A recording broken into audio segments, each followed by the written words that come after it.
Welcome back into the Nest, Hoover Cardinals. My name is Brenda Lino. Today's Nest focuses on health. We will discuss how to get and maintain good health both mentally and physically. First up is a topic that affects millions of people. Depression is a severe condition that leads to negative impacts on one mentally and physically. There are ways to fight back against depression, so pay attention to Andrew, who brings us more information. In 2017, the National Institute of Mental Health reported 3.2 million teens who had suffered from a major depression episode. However, 60% of those teens did not receive any help. What are the basic signs of depression? Some signs that you see for depression is when you have a loss of interest in activities that used to be of an interest to you. You can have loss of sleep or too much sleep. Your appetite can be affected, either under-eating or overeating. What are the common causes of teen depression and how can they be avoided? Well, unfortunately, one big cause I think is genetics, and you can be more predisposed towards depression or anxiety. I think today also just stress. Stress definitely can really make kids feel very down and hard on themselves, negative self-talk, and lack of self-care. A person's circumstances or factors can put them at a higher risk of developing depression. Women, abused, neglected teens, and people who have experienced trauma, and adolescents who suffer from a chronic illness are more likely to develop depression. How does depression affect a teen's life and future career? I have had some students that have stopped coming to school because they're so depressed that they don't have the energy to get up and get ready. Some students will pull away from their friendships, from family members. What are the best ways to show sympathy to a depressed friend? So the best way to show sympathy to a friend that's suffering depression is to just be there, be present. Your job is not to jump in and try to play the therapist.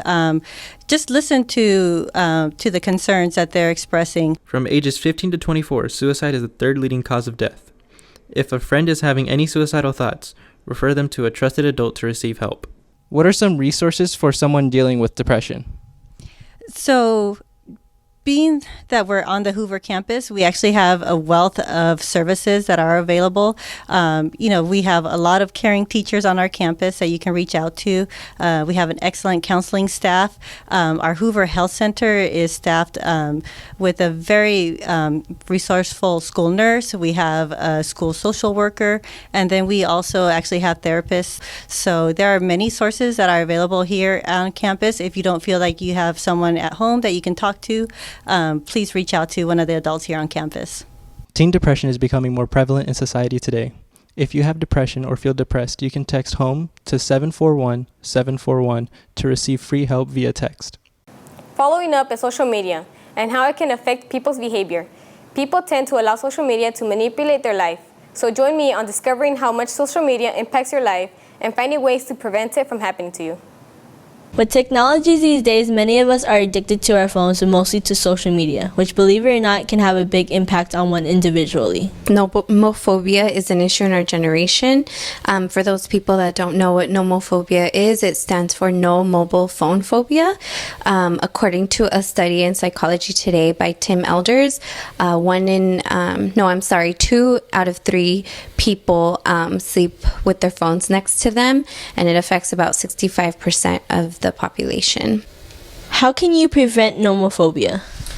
So I think it's important that students are able to spend time away from their phones by engaging and having human contact and socializing with their peers and their family. So according to that study, the recommendation is that for every hour of phone use, you spend about 1 hour socializing with someone. It's important to go outside without your phone at least for 15 to 20 minutes. Other recommendations are to put your phone 15 feet at least away from your bed, so you actually have to get up. Has it ever impacted your state of mind, and if so, how? I've lost sleep over this because I would spend so much time on social media that I would procrastinate, push off assignments to the last minute, and then I would have to stay up sometimes into 1 in the morning just to finish my stuff. And sometimes that would make me go to school all cranky, in a bad mood, and everything would just make me mad. And I think social media had a role to play in that, because the more connected you are up to the online world and the internet, the more disconnected you become. But I guess addiction is a disease. How much of your time do you spend on social media? I don't really spend that much. I mean, before when I used to have Facebook, I would spend it like day and night. Like I really would wake up in the middle of the night, even if my phone's like all the way across the room, and just like check my notifications. But now, honestly, I don't go like on it so much. Has the amount of your social media usage impact you in any way? Honestly, it has, because I'm kind of a bit more attentive to the social media than I am in class. I wouldn't really pay attention to what the teacher would be saying, and so then I'd forget, and like my mind would be like, wait, what's happening and stuff. Like sneak my phone out of my backpack, even right after we're done testing, and just, like go on Facebook or whatever. Cardinals, make sure to enjoy yourself doing the things you like most and not be so attached to social media. Don't know what anxiety is? Here we have Ms. Hohenstein with more information. Is an anxiety disorder a real mental illness? Absolutely. So there's actually several different types of anxiety disorders, and I think it's important that we think about mental health in the way we think about our physical health, that we can be healthy, or sometimes we're sick, and sometimes we're chronically ill. And so you may suffer experiences of anxiety that doesn't equate to having a mental health disorder. Mental health disorder is like having a chronic illness like cancer or something like that, but it is also possible to be acutely ill, meaning you may have an episode of anxiety. It doesn't mean you have a mental health disorder, but your functioning is disruptive and it does cause distress. Anxiety affects about 40 million people in the United States. It is the most common mental illness in the United States, yet only 37% of people with anxiety receive treatment. Now we have Dr. Janina Scarlett, who works in the Center for Stress and Anxiety Disorder Management, talking more about anxiety. What is anxiety? Anxiety can be emotion, such as nervousness, for example, can be a cognition, a thought, like a specific worry about something, or it could be a psychological disorder, such as generalized anxiety disorder, panic disorder, obsessive compulsive disorder, and many others. What are the common anxiety disorder treatments? The most common anxiety disorder treatment is called cognitive behavioral therapy. And in cognitive behavioral therapy, the person would learn a way to identify the way that their thoughts and their behaviors can affect their emotions. They would learn to challenge or change their thoughts from erroneous thoughts, not necessarily accurate thoughts, to more adaptive and helpful, more accurate thoughts. And they would also learn to take different kinds of actions, different kinds of behaviors, to teach them to face their anxiety over time in a gradual and safe way. For more information for the Center for Stress and Anxiety Disorder Management, it's located in 2878 Camino del Rio South. The phone number is 858-354-4077. They offer exclusive benefits for low-income students. Have you ever considered the impacts of drug use? If not, you should pay really close attention to our next story, as it would explain how bad the use of drug really is. Substance abuse has become an expanding problem in Hoover High School. With a series of unhealthy habits occurring all around the school grounds, the question must be raised: why and how did students get involved with substance abuse? According to the California Healthy Kids Survey, in the San Diego Unified School District, there's currently 16% of high school 11th graders that have used marijuana in the past 30 days. Another study shows that 44% of high school seniors in the U.S. say they have used marijuana at least once in their lives. When did you first get involved with drugs? I believe when I was 12 years old. I was at a friend's house and he just offered me some weed. And what steps did you take to stop using drugs? I joined UPEC for a good 3 to 4 months, and it helped me stay sober for over a year. And I'm really glad I did, because if I didn't, I feel like I would have gone deeper into what I already was in. Do you have any message for people who are still using drugs? If it's something harmless, I mean, it's harmless, but it is better if you do stop, because teenagers, and it does affect our brain even more when our brains aren't fully developed, and it's best if we keep that damage at a minimum. How did you first get involved with drugs? I was hanging out with my friend, and then he took out something, and he gave me some of that for I can smoke, and then I enjoyed it for the first time. And so how did it affect your lifestyle? It tarnished me and my mother's relationship. And how did you take the steps to get out of drugs? The steps that I took were I started hanging out with more people, I started being more active, I started eating more and drinking more water. According to the Institute on National Drug Abuse, studies show that marijuana can cause various problems when it comes to specific learning and memory tasks. Also, it can cause anxiety and depression.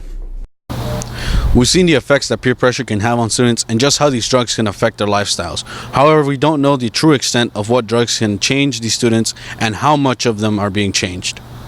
On a legal standpoint, how bad can drugs affect teens? Drugs can affect teens. If you're caught smoking, you could get arrested. You go to juvenile hall, you could pay court fees, you'd be on probation. Bring it to school, you deal with the school, and they could suspend you, they could expel you, but you don't want a criminal record. Who's going to hire you if you have a criminal record on terms of drug use?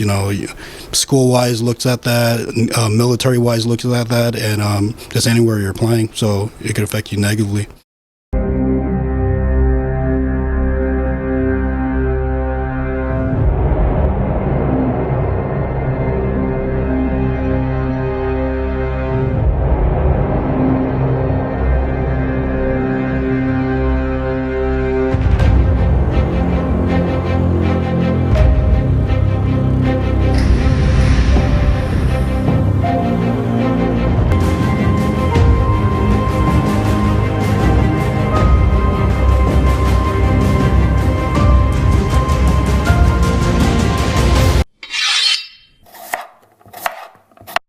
Eat well, live well.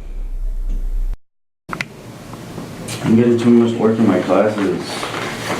I'm doing like 3 weeks of school. It's stressing me out. I need a break.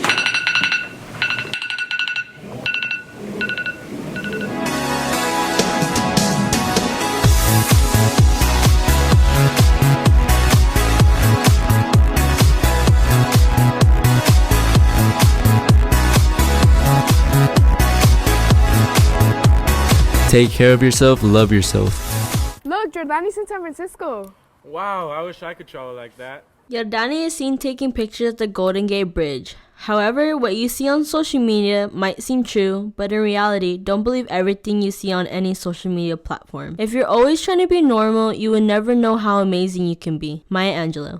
CLNS News Entertainment Student Television. In a toxic relationship, males are not the only ones who are dominant. There are also females who can take control. There is a female percent of 4 versus 75 male percent of the dominance role in a relationship. According to DoSomething.org, 1 in 3 young people are in an unhealthy or abusive relationship in the U.S.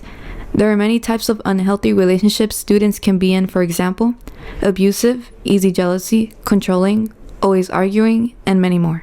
An unhealthy relationship could be a situation where one or both partners are exhibiting different types of abuse, whether it's physical abuse, emotional abuse, neglect, isolation. If you start noticing that instead of bringing feelings of happiness, you're feeling more sadness or jealousy, fears, those would be big red flags of an unhealthy relationship. Be manipulative, and it could be very slight and underhanded in the beginning, and then it can become a bigger issue. For example, some abusive partners might use isolation from friends, from family, from other support systems to start to be more controlling. In current times, technology is a way to be controlling of someone.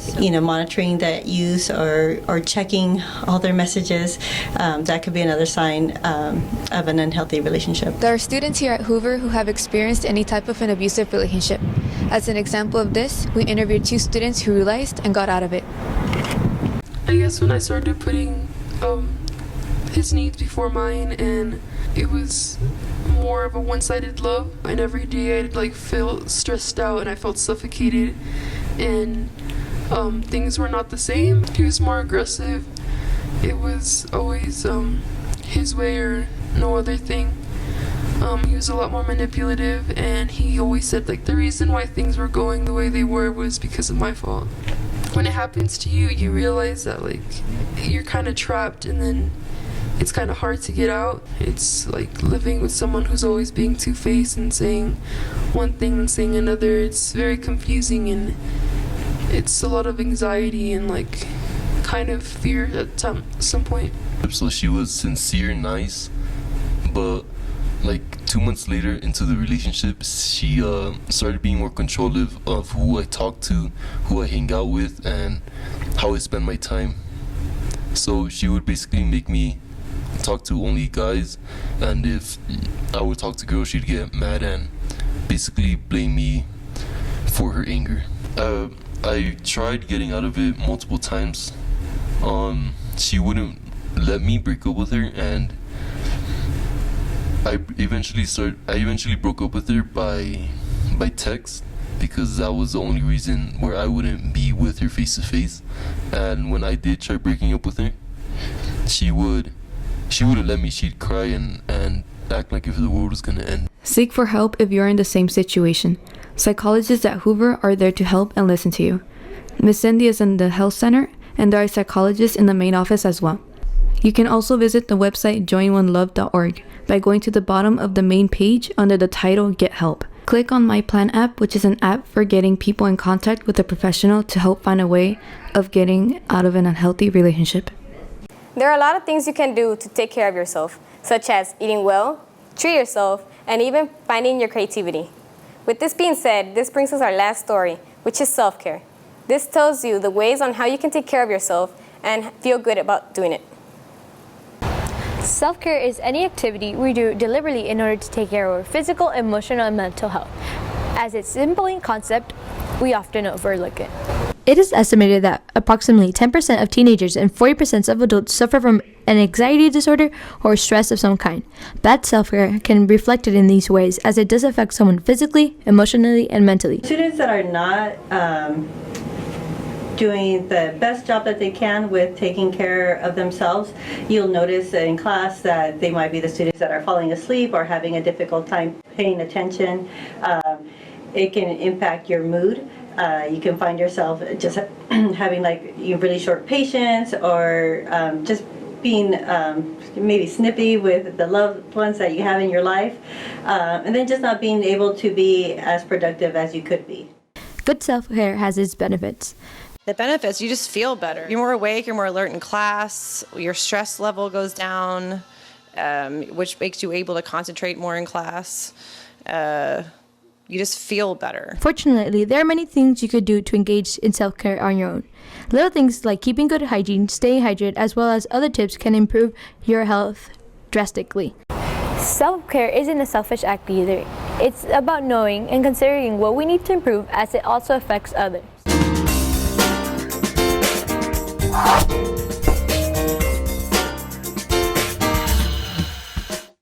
Hey Hoover Cardinals! Oh wait, that was awkward. What am I supposed to say? Hey guys, it's Kayla Trong here, and we're back today with another Questions in the Quad. Today, inspired by our health episode, we're going to be asking Hoover Cardinals a question: how do you keep yourself healthy? What do you do to keep yourself healthy? Well, I play soccer. I eat chicken and grains and fish. Just eat fruits and, healthy food. What do you do to keep yourself healthy? I'm not healthy, but I do volleyball conditioning.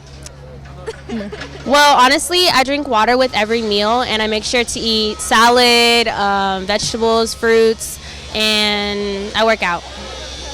For me, I'm pescatarian, so I can pretty much control what I eat better, and then also I work out too and just drink a lot of water. I go to the gym every day, yoga, run. I like to mix it up and always drink my water. I eat healthy, eat everything like salads and all that. Keeps you healthy. Yeah. I eat and then I run a lot and I'm athletic. I drink a lot of water. Okay. What do you do to keep yourself healthy? You want the honest answer? Well, my mother has really good genes, so I eat school food every day. Keeps me healthy and energized to go on a run or something, you know?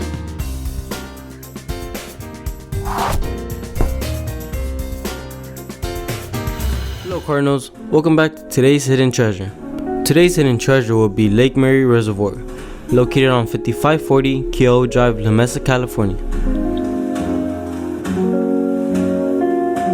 It is a peaceful and calm place where you can relax and chill, as it can help with anxiety. Enjoy!